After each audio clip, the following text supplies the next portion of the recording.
what is up and welcome back to my YouTube channel. I'm your host, Jen Morilla, and if this is your first time here, thanks for watching. And if you're coming back, appreciate you here.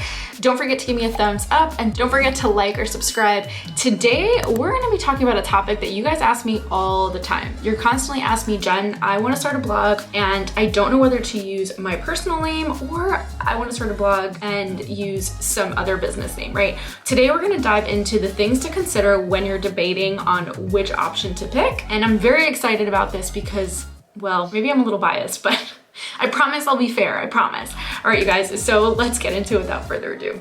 Okay, so before we get into it, I wanna give you guys a little bit of a background story so you know that I know what I'm talking about. For those of you that don't know me, I started out as a travel blogger and my blog name was The Social Girl Traveler. You know me as Jen Morilla. In the past, this YouTube video was, if you've been following me from the very beginning, it was The Social Girl Traveler. Now, in November, or maybe it was October, whatever, it was like late 2019, I officially retired The Social Girl Traveler and I just turned my business name into Jen Morilla LLC. That means that people know me as Jen Morilla and or because I've had the name for such a long time, The Social Girl Traveler, and anywhere you Google, if you Google The Social Girl Traveler and Jen Morilla, both of them come up in conjunction because that really is who I am and I will never let go of that. However, right now, my business is Jen Morilla. That is my brand name. That is what I've created. Now, if I could have gone back 5 years ago to the very beginning and somebody would have told me to really sit down and think about the next thing that I'm gonna talk to you about when I'm thinking about creating a name, I probably would have done it differently. The first thing I want you guys to do is to jot down all the ideas that you have, all the names, all the ideas, everything, whether it's your name or you have a ton of other names, like maybe you wanna be The Social Girl Traveler or I don't know, blah, blah, blah, loves fashion or baby mommy or babysitter doc. I don't know, I'm making all this up. You guys get what I mean, write down all your ideas. The next thing you're gonna do is you're gonna go straight into Google and you're gonna see what's actually available. And that's gonna help you eliminate the process. And then the second thing you're gonna do is then go into social media and also see what's available. The reason why I'm an advocate of using your name is because I want you to consider these two things. If you are starting a blog, right? And eventually it's going to be about your life, whether you're starting as a travel blogger, a food blogger, a lifestyle,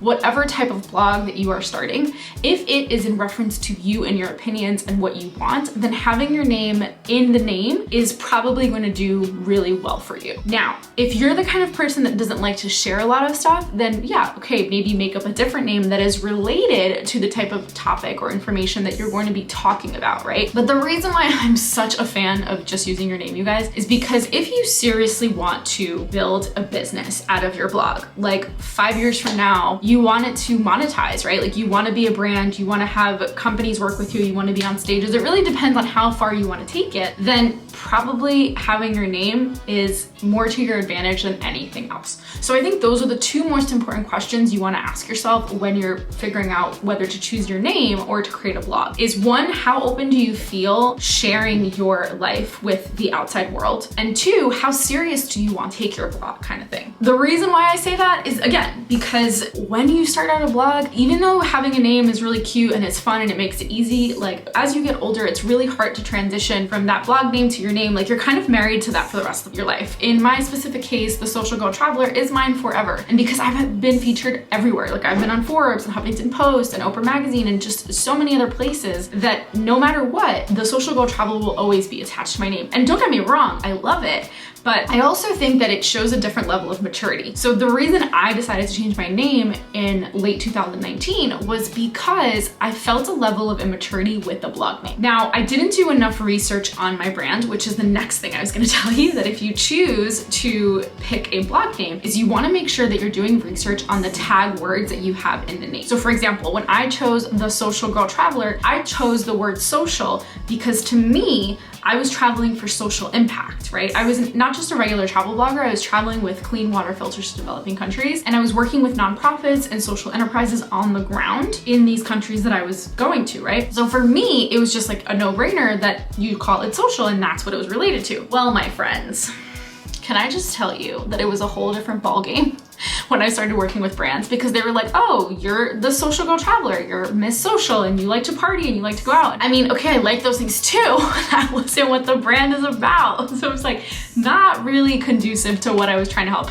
And if you really think about it, right, like a party girl versus someone who's like changing the world, like complete opposites. So I really had to explain that for brands, and I wish somebody would have told me. So when you're creating a name for your business, these are the things that you should consider. Really decide to yourself, you know, what is the big goal for this brand, this blog? Like, where do you see yourself taking it, right? And if you are open to sharing your life because you are going to be a blogger, right? What part of that life are you open to? Maybe it's not going to happen in 5 years. Maybe it's going to happen in 10 years and 20 years, but like, what is the bigger picture of what you're trying to create kind of thing? And from there, then you can do all the technical stuff, checking Google to make sure it's not already taken. Definitely check with social media to make sure it's not already taken, because that also really made the difference for me as well. I remember when I was looking for the Social Girl Traveler, that didn't exist on social media, especially not on Instagram. And that was where I started really focusing when I first started my business. The other thing to really consider is asking your audience, like actually doing research. I wish I would have done that so much more.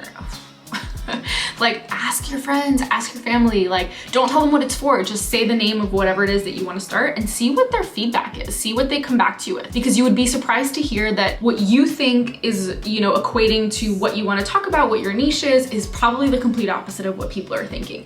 So definitely do research on that. Not only when you're checking Google to see if the name is already taken, but the specific keywords that you're using for the brand name that you're using, you want to make sure that what's coming up on Google is like good content, right? If you choose to be a fashion blogger, then you might want to have the words fashion in it, or you might want to have the words design in it. If you choose to be a food blogger, then you maybe want to have the word food or taste or delight or delicious or cook or something like that. You guys get where I'm going? Like, you want to make sure you have those keywords in your phrases so that when somebody is Googling, you come up in the SEO, because it is really good in the SEO. A little bonus tip that I definitely want to share is you don't want to have any hashtags or dashes or anything in the actual like domain name, because it'll hurt your SEO. So you want to just have it plain text copy, and that's the way it should be. And you should also just have .com.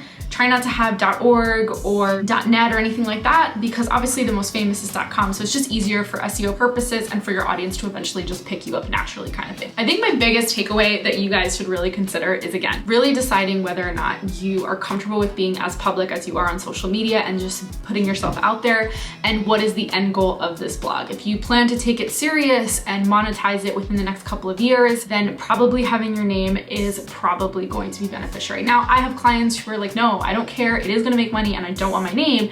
That's fine too. So then consider all these points that I said earlier. Really make sure that you are relating to your audience. Like, the person that you want to be your reader is going to be attached to that name, is going to understand it. You wanna maybe add a keyword in there. If you're a travel blogger, maybe you wanna add travel or changes or transformation or adventure, whatever, but you get the idea. And definitely do your research. Please do your research, ask around, and don't tell people what it's for. Maybe give them like 3 options and then have them pick what they think is the best, and then narrow it down, ask friends and family. But yeah, definitely ask around so that you get the feedback that you need to be able to really make sure that you've nailed down a name that works, because God, I know how difficult that can be. All right, you guys, so there you have it. These are the things you should consider when you're choosing a business name, or if you're deciding to use your personal name for your blog. If you really enjoyed this video, you're probably like some of these other ones where I talk about building a brand in 2020 and just branding in general, being an entrepreneur. If you guys have any questions, drop them below. Don't forget to give me a thumbs up, and don't forget to subscribe for next week's video. Until next time, I'll see you guys soon. Bye.